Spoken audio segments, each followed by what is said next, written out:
Welcome back to Cord Cutting Today, where we break down some of the biggest stories happening in the world of cord cutting, including today.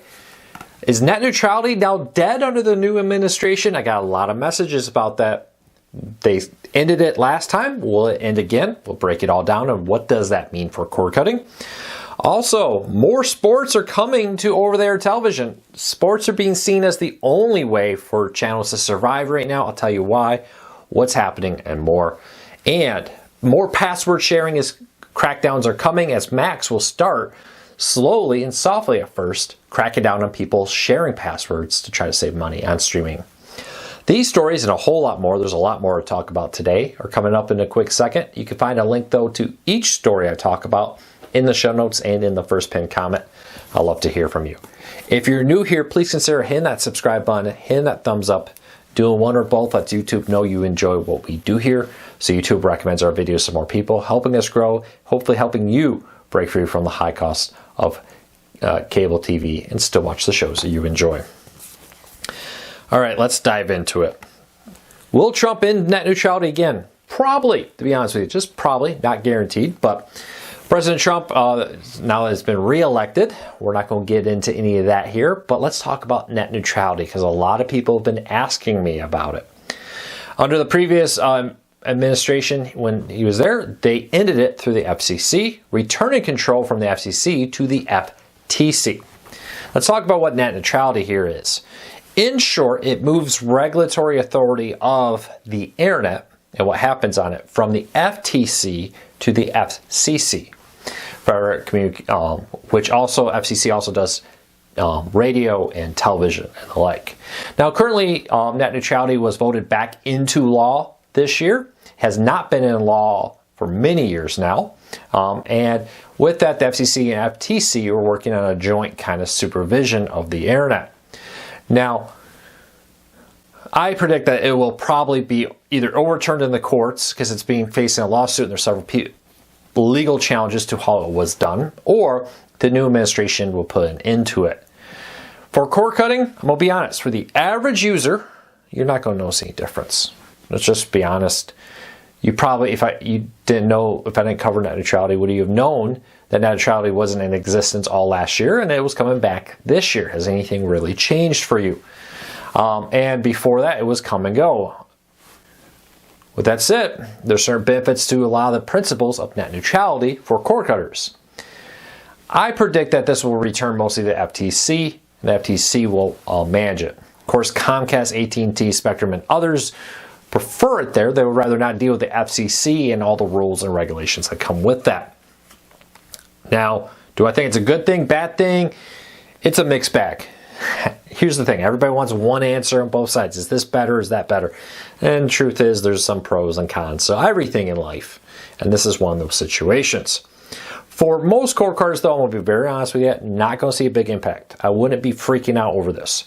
I'll be watching this very closely. If I see anything that I think is important and negatively or positively impacting cord cutting, I'm going to cover it here. For the midterm, for the time now, let's just take a breath, let it run. With that said, though, I do think net neutrality is probably going to go away. When? How long? We'll wait and see.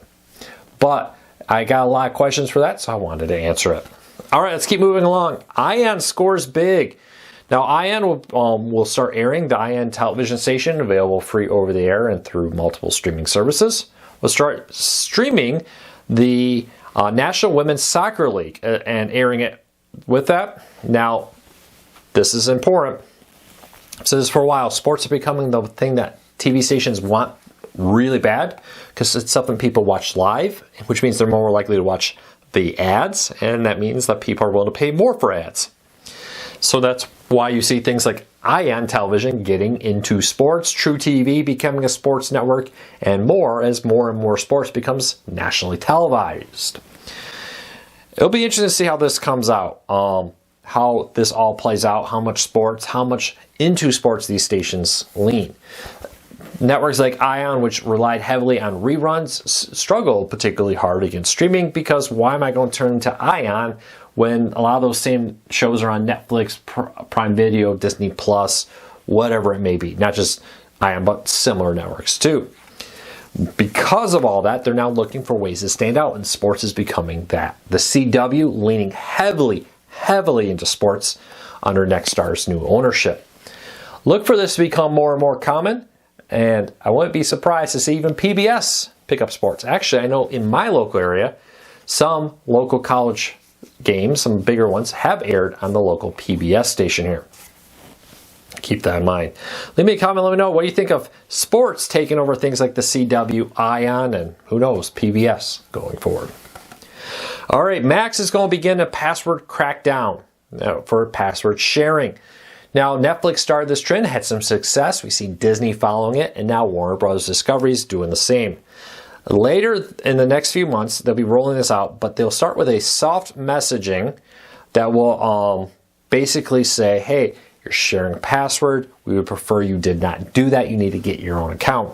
This will probably roll into more aggressive measures like Netflix, Disney, and others have either talked about or done to prevent people from sharing passwords. They'll basically track your IP, your home. If they start seeing continuous use from an off-site location, they may start attempting to try to shift people into paid ones.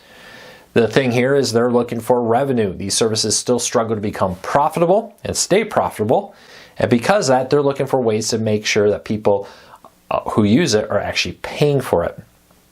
Now, what does that mean? But how exactly aggressive they're going to be, we're going to have to wait and see a little bit here. But I think for most people, this won't be an issue.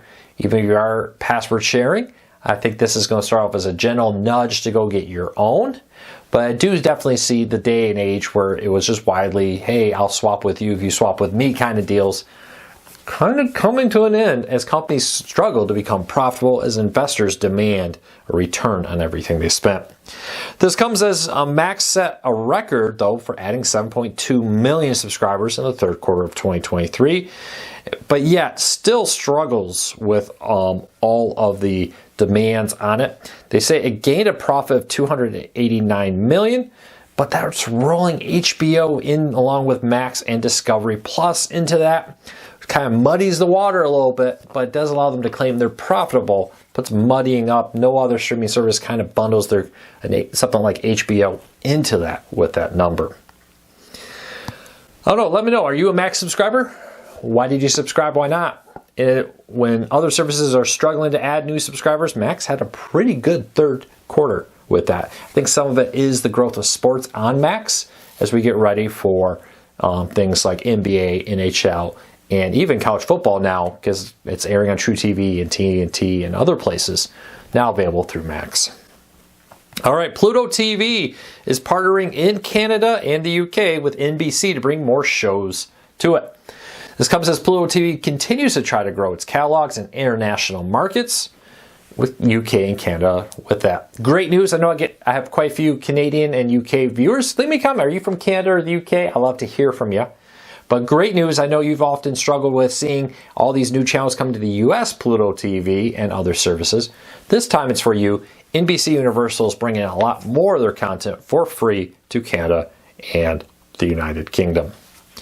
All right, last story up of the day. Small internet providers are being bought up by larger ones. This is becoming a growing trend. We've seen Spectrum buy up a bunch of small little cable providers across the country. And now we even saw Bell Canada's subsidiary buy up a U.S. provider this week. And now Rise Broadband is picking up Mid-Atlantic Broadband's assets in Missouri. With this, it's buying up all these companies. This comes as Rise, which is probably a company you don't know, has been slowly growing its footprint by buying small internet providers. There's a ton of small internet providers across the country. And with the growth of internet and the demands for streaming and smart devices and more, increasingly we're seeing larger companies look at these smaller ones as a way to quickly grow their business and kind of lock up. Look for this to become a trend. There's so many small ones. Unfortunately, I anticipate we're going to see many mergers and acquisitions in the next 5 years. It's just kind of where the market is with its maturing and the growth of competition putting squeeze on smaller providers.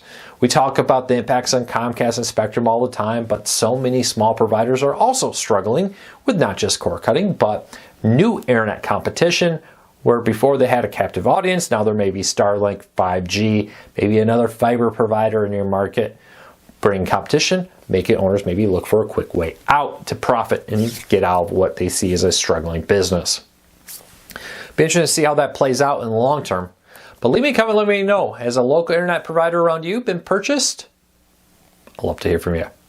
Well, that's it for today. I hope you have a fantastic day. I'll be back again on Monday with another Core Cutting Today, but probably try to squeeze out another video here or two over the weekend. I'd love to hear your thoughts. And again, if you're from Canada or the UK, leave me a comment. Let me know. Until next time, take care, be safe. I'll talk to you all again real soon.